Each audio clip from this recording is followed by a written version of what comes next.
Под тихите води на океана едно откритие променя историята.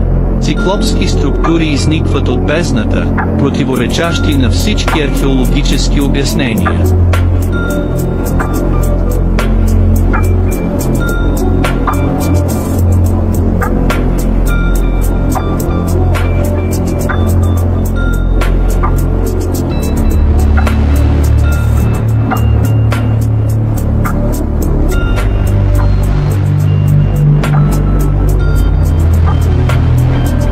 Издълбани колони, потопени стълбища и проходи, подравнени с астрономическа точност, говорят за древни и забравени знания.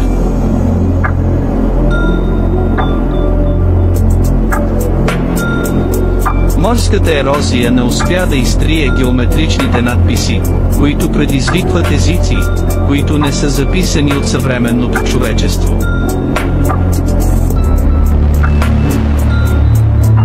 Геолози и археолози спорят, природни образования или умишлена архитектура на изгубена цивилизация.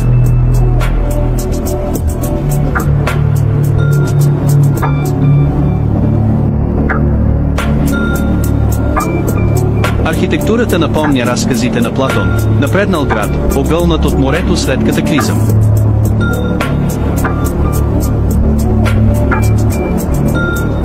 Камера разкрива вътрешни камери, подравнени с слънцестоенето, разкривайки древна астрономическа мания.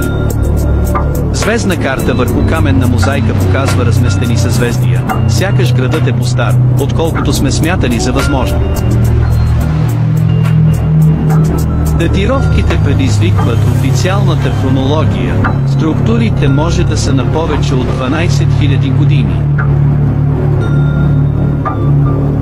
Всичко сочи към наследство от Атлантида, напреднала морска цивилизация, която изчезна, но остави своя отпечатък в дълбините на океана.